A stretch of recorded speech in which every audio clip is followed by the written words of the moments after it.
Halo semuanya, kali ini kita bakal ngebedah bareng sebuah analisis sosial budaya yang super menarik dari Peneyonda.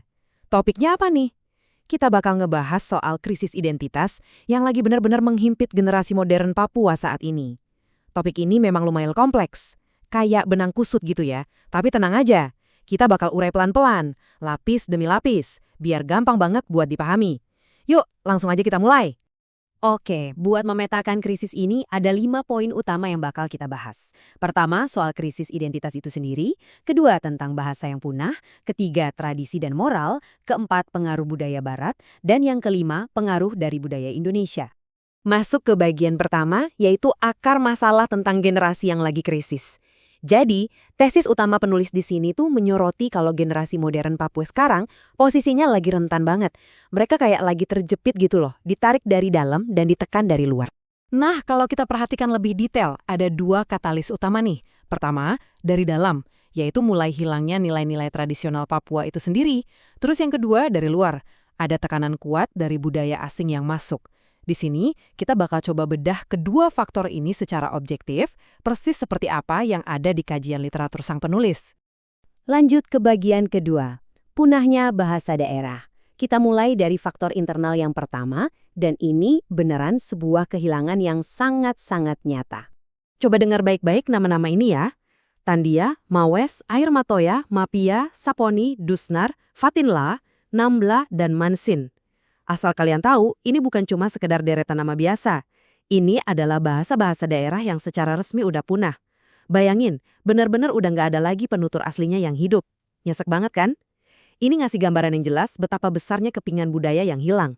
Karena, ya, kalau sebuah bahasa itu mati, cara pandang dan memori budaya tersebut juga bakal ikut terkubur selamanya. Sekarang kita masuk ke bagian ketiga, tradisi, adat istiadat, dan moral.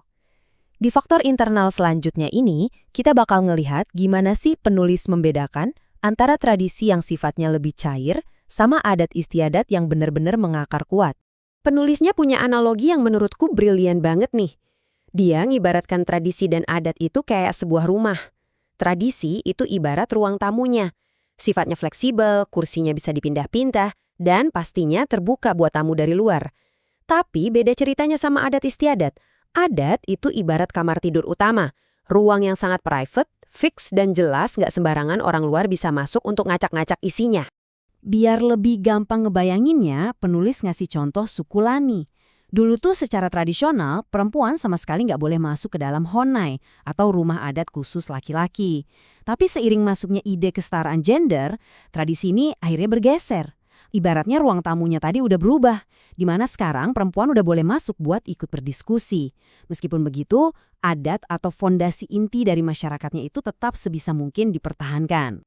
Nah, selain itu, ada satu dinamika penting yang juga mulai luntur, yaitu pendidikan komunal, terutama peran seorang om atau paman. Jadi gini, di budaya Papua, om itu ibaratnya penegak etika di masyarakat.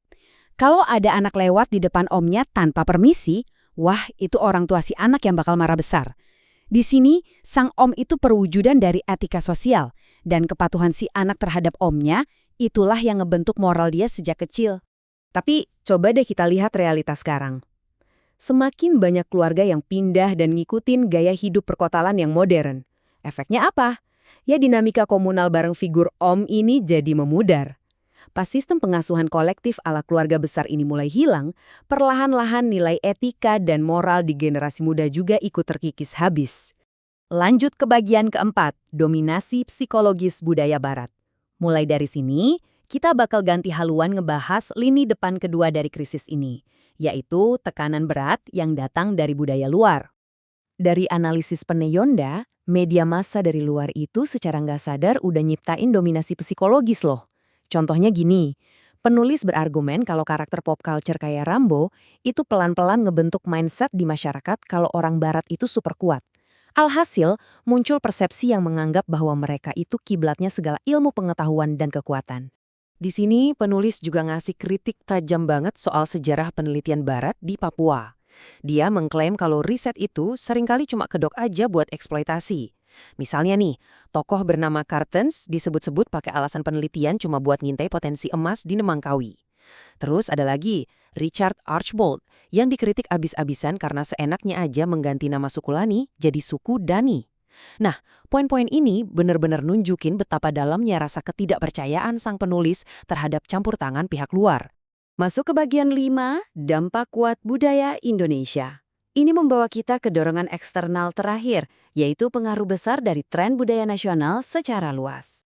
Kajian ini nyatanya nggak cuma ngebahas soal pengaruh dari luar negeri loh. Penulis dengan tegas bilang kalau ada budaya kolektif yang negatif dari skala nasional yang mulai masuk dan ngontaminasi harmoni tradisional Papua. Biar lebih kebayang, yuk kita intip beberapa data spesifik yang dibawa sama si penulis. 200. Coba bayangin angka ini. Ini adalah jumlah gereja yang disegel atau ditolak pembangunannya dalam 10 tahun terakhir, berdasarkan kutipan dari penulis. Angka ini disoroti sebagai bukti nyata dari tumbuhnya fanatisme agama dan intoleransi di tingkat nasional. Dan menurut si penulis, tren inilah yang ngebawa ancaman serius buat budaya toleransi di Papua. Lanjut ke angka berikutnya, 33. Ini adalah jumlah orang Papua yang belum lama ini tersandung kasus dan jadi tersangka korupsi. Poin yang mau disampaikan penulis di sini jelas banget. Korupsi itu sama sekali bukan nilai asli budaya Papua. Itu adalah penyakit atau budaya buruk impor yang sayangnya berhasil ngerusak sistem di sana. Dan ini angka terakhir yang nggak kalah krusial, 171. Merujuk ke data yang dipakai penulis, ini adalah jumlah daerah yang terindikasi mainin praktek dinasti politik di tahun 2023. Lewat data ini, penulis pengen nunjukin gimana kebiasaan nepotisme tingkat nasional itu pelan-pelan merayap masuk dan ikut mempengaruhi Papua. Oke, jadi kita udah ngelihat dua sisi dari krisis ini ya. Ibaratnya tuh kayak tarik tambang yang sengit banget. Di satu sisi, dari bawah, fondasi bahasa dan nilai etika tradisional mulai rapuh terkikis. Di sisi lain, dari atas, tekanan budaya barat dan berbagai tren negatif nasional terus-terusan menekan. Nah, buat nutup sesi ini, aku mau ninggalin satu pertanyaan buat kalian pikirin. Kalau tarik tambang sosiologis ini terus berlanjut tanpa henti, kira-kira bakal jadi apa ya identitas generasi Papua di masa depan?